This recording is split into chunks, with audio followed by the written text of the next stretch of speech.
I'm Dana Bash in Washington, where the State of our Union is thinking the stakes couldn't be higher. We begin today with the Israel-Hamas war and a shift here in the U.S.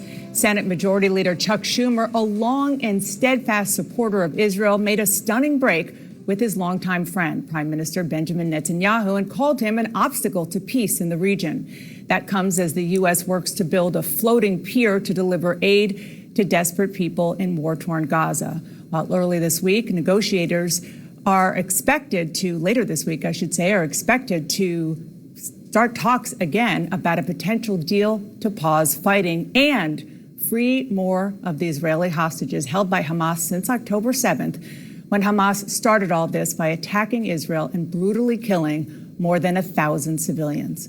Here with me now is Israeli Prime Minister Benjamin Netanyahu. Thank you so much for joining me. Let's start with that potential deal, sir. 100 hostages are still being held by Hamas. You're sending that negotiating team to Qatar in the coming days to talk about a potential deal, free hostages in exchange for a 6-week pause in fighting. As you know, Hamas is demanding the release of hundreds of Palestinian prisoners in exchange for roughly 40 female hostages.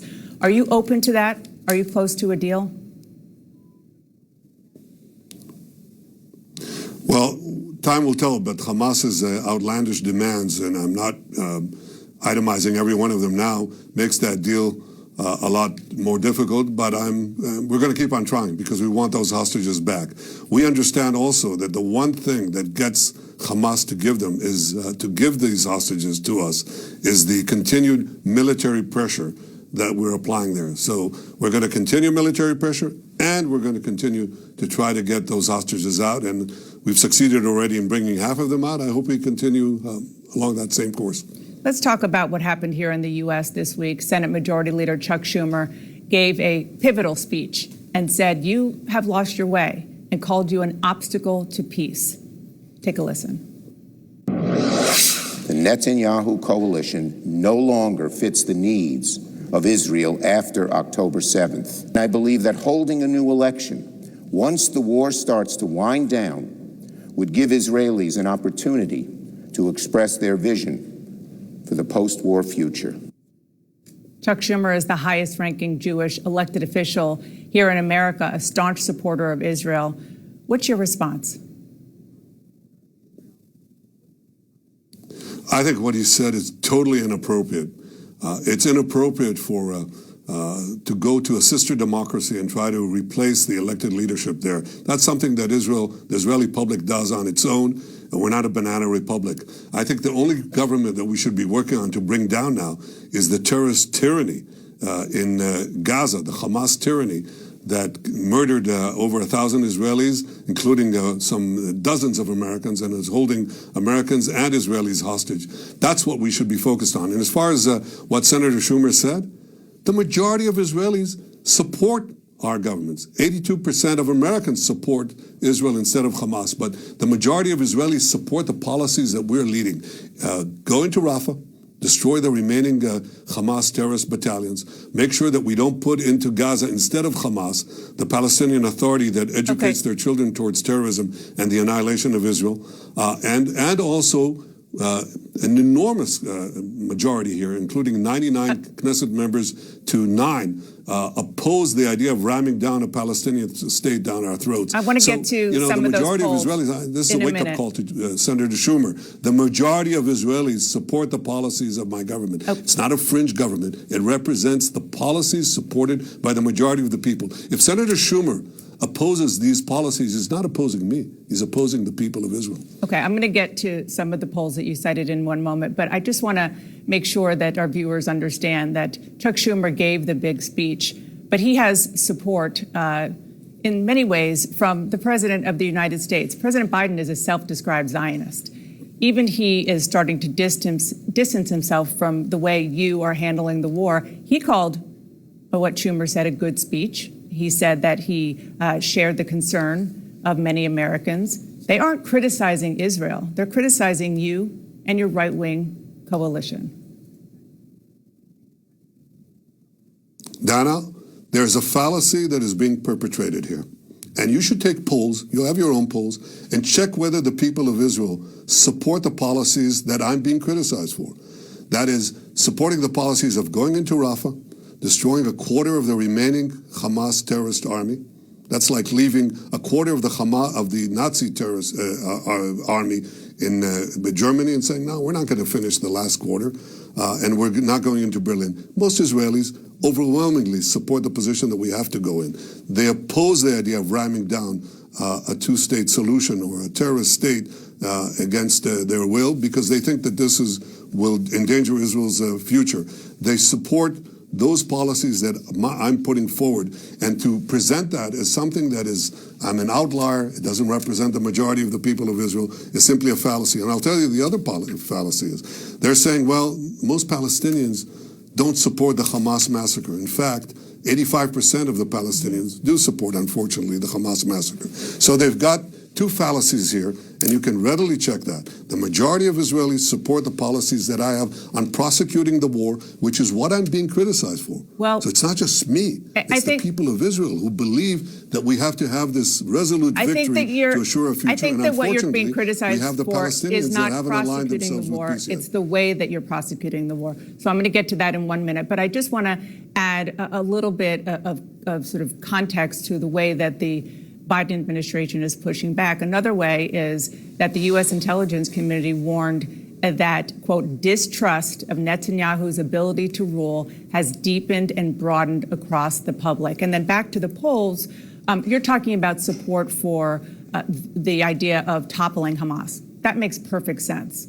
There were other polls in Israel, 3 major Israeli television stations, that said what Israelis also support are early elections.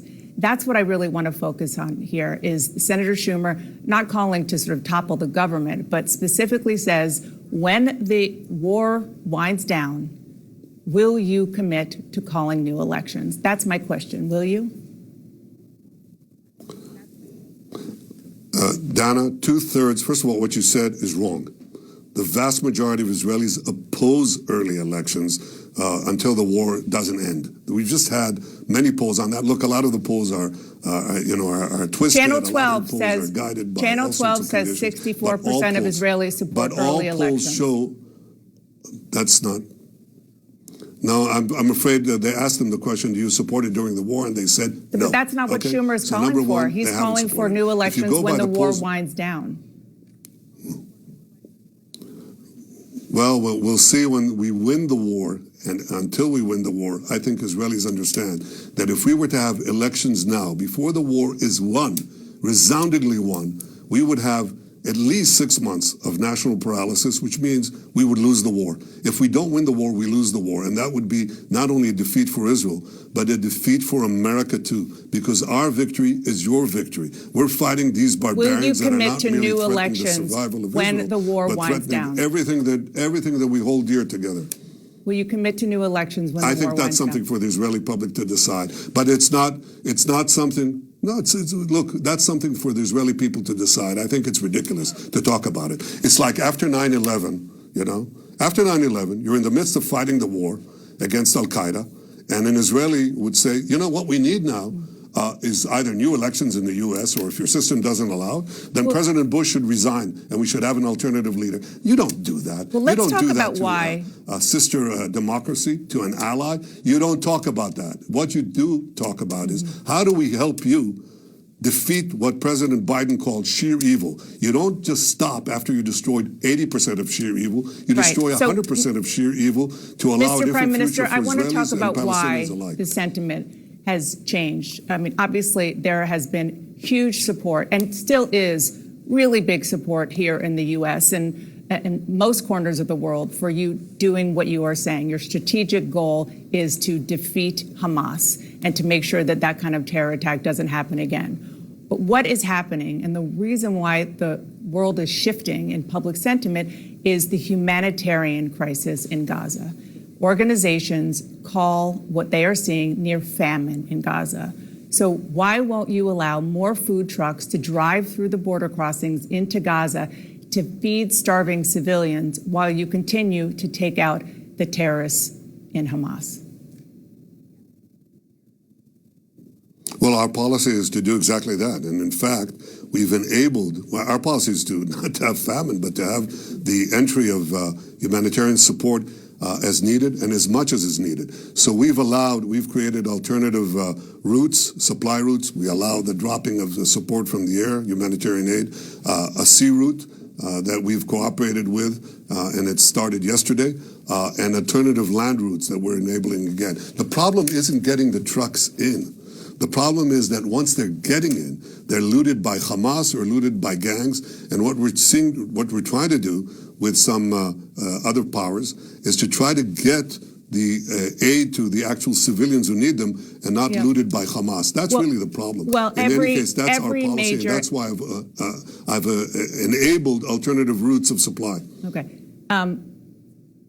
There's been a trickle, I mean, to be fair, of supply going in there. And every major NGO, outside organization involved with this crisis says that the level of hunger is life-threatening for hundreds of thousands. Cindy McCain, the McCain family, they have been long supporters of Israel. She is now the executive director of the World Food Program. She said that hunger has reached catastrophic levels in northern Gaza. People are dying. Only a fraction of the food needed is trickling. To prevent an outright famine, they need significant increase in humanitarian aid now. Millions of lives are at stake. Will you do that? Will you commit to that? Of course, and we're doing it. Again, I've authorized alternative routes of supply.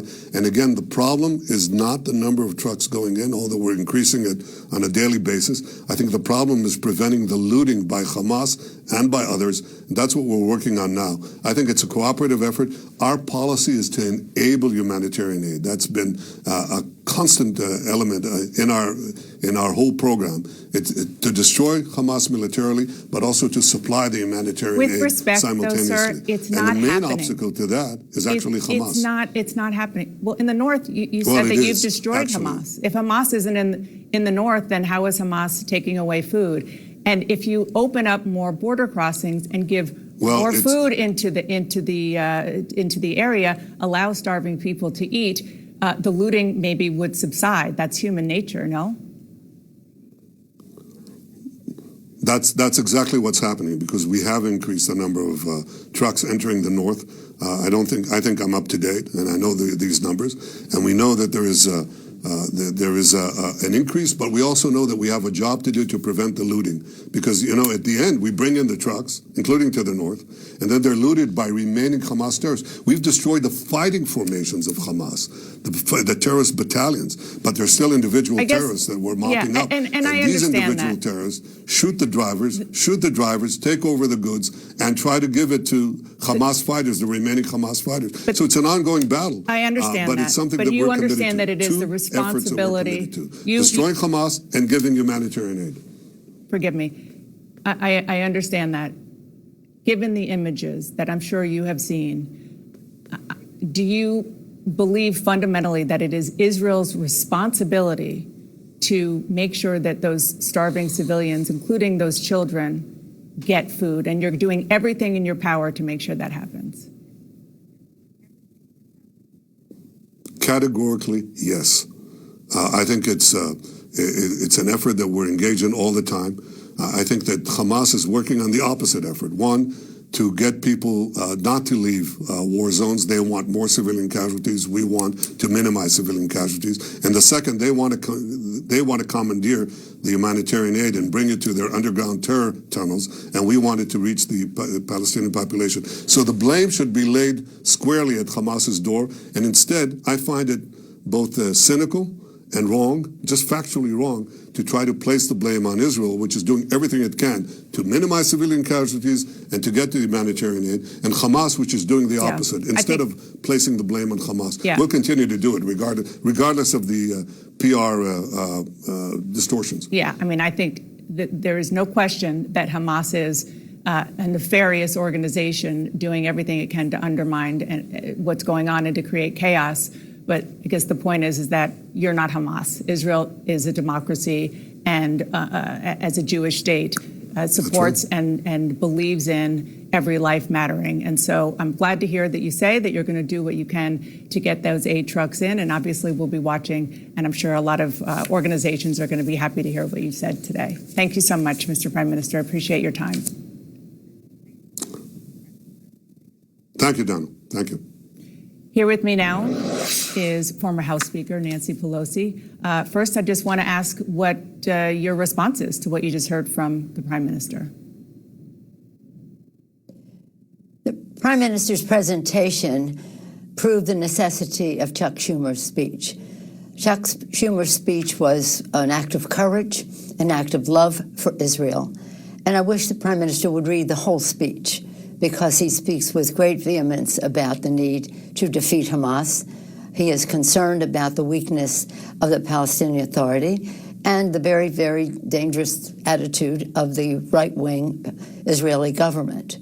The issue of food in Gaza is a very big one, and either the Prime Minister Netanyahu is unaware or ill-informed, but the head of the world's Central Kitchen, Jose Andres, who's there, as you mentioned, Cindy McCain, World Food Program, and any other of these entities that are there to feed the people will tell you there is starvation, there is famine, there is dehydration, because Israel has not allowed the food and the humanitarian assistance to go right in. So again, it's a fact that so many people are dying from lack of food.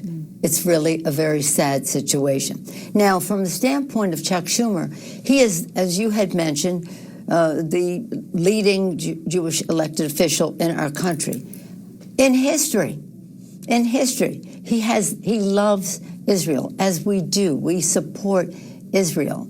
And the fact that he made this statement should be listened to, because Israel's reputation is at risk because of what is happening in Gaza. Now, we all agree, many of us, Hamas is a terrorist organization. They should be defeated. But what happens next? We've called for a two-state solution. In the Democratic Party, I was chair of the Platform Committee in 1992, where we called for a two-state solution. Netanyahu has been against that. But what is the solution? Madam Speaker, I want to ask about... Is the solution what the right-wingers are saying, that they just take over Gaza? Yeah, I want to ask about what you just heard the Prime Minister say, or maybe the better way to say it is what he would not say.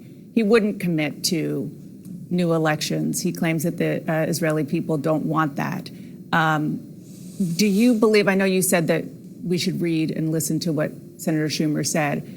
Are you also saying that you support the notion of new elections in Israel as the war winds down, as Senator Schumer said?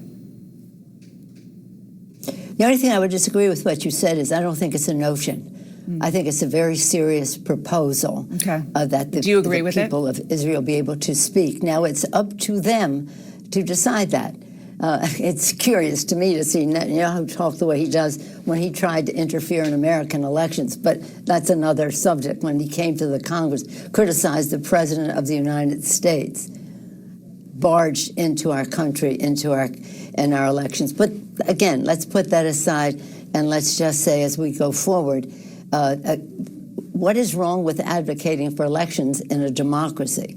And you know, you mentioned the polls. You see that thousands and thousands of people are in the streets, even last night, in Israel. But again, it's a democracy, and people have different views, and they express them, and that's a beautiful thing. But for him to say, what does that say if he won't even say that as the war winds down, the people of Israel should speak? That's all Chuck was saying. But read the speech, because it condemns Hamas. It criticizes Abbas and the Palestinian Authority for not being good partners for peace. Read the speech. The right wing, I mean, sad to say, when you listen to Netanyahu, I thought it was a very weak presentation, and again argued for Chuck Schumer's speech. But nonetheless, he's probably the most moderate person in that coalition. And it's really a sad state of affairs. Let me just, if I just may say this, I love Israel. I love the Israeli people. And this is how we think of them, about shared values. I remember being there as a speaker on one visit to Hadassah Hospital, and they told me they had just dealt with a clash between Palestinians and Israelis, and they treated them both the same. And they said, we didn't treat the Palestinian differently because they were Palestinian. We treated them the same because we are Jewish. The values have been so clear. Now, we have to stop Hamas. They're a terrorist organization. What they did on October 7th was barbaric. We must free the hostages. Think of it, if it were your brother, sister, mother, father, child, any one of us would be insistent on that.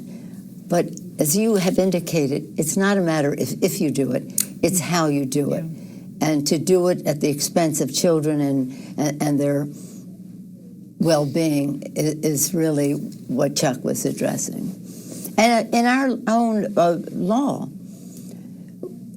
when we give assistance to a country, we insist that they do not interfere with our giving humanitarian aid.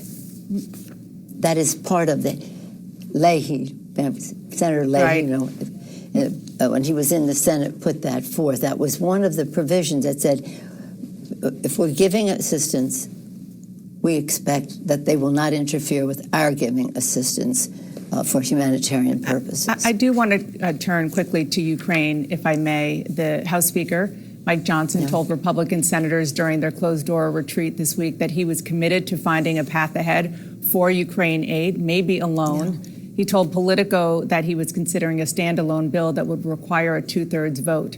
Would you support that? Well, it depends on what's in it, but absolutely. We cannot go even home alone for Passover and Easter if it. We must have this assistance to Ukraine. It's sad that it's taken so long, but I'm glad to hear that there's a path. We have tried to, under leadership of Hakeem Jeffries in the House, who's been a tremendous leader, use our leverage one way or another to show a path, and that may have weighed in on the Speaker's decision because he knows something has to happen, and we have our options. So why doesn't he lead the way? And the Senate bill was strongly bipartisan. It would be bipartisan in the House. Over 300 votes would be there for assistance to Ukraine. Also, though, having humanitarian assistance for the Palestinians. There are other provisions in the bill. Some of the Republicans don't want to give the Palestinians the assistance, and that's part of the challenge. Before I let you go, we're almost out of time, but I want to ask about the idea that Donald Trump is now the presumptive Republican nominee for president. U.S. intelligence agencies are reportedly preparing to share classified briefings with him. You're, of course, a former ranking member of the Intelligence Committee, of course, Speaker of the House. Should Donald Trump receive intelligence briefings? You know, I have 30 years of intelligence experience in the Congress. This information is very important, and it is important for it not to be shared. So I would hope they would get some commitment from him, as they do from all of us when we get briefed, that they understand the importance of this information and that it not be shared. The experience has not been positive with him, but hopefully those advising him would say, grow up, live up to your responsibilities. Don't share this with the Russian foreign minister, as he did in the Oval Office before. But we just have to win this election, because he's even predicting a bloodbath. What does that mean? He's going to exact a bloodbath? There's something wrong here. How respectful I am of the American people and their goodness, but how much more do they have to see from him to understand that this isn't what our country is about?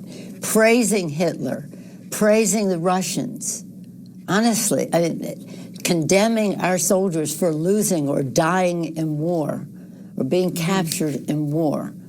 It said, what's wrong with Russia? They defeated Hitler. What about the millions of Americans who risked or gave their lives? What about him saying that soldiers buried in Europe, he didn't want to visit them because they were losers? There's something wrong here. There's something wrong here. So I just say, with all the respect in the world for voters and their right to make their decision, weigh these equities. How much are you concerned about more women, or women having the right to choose, or LGBT people having the right to their lives, that you would vote for him? Okay. You wouldn't even allow him in your house, much less in the White House. So in any event, yes, I think he should get the information, but because he is a candidate for president, but he should be held to a standard that the rest of us all have been. Okay, we are out of time. I appreciate you getting up early this morning. Thank you so much, Madam Speaker.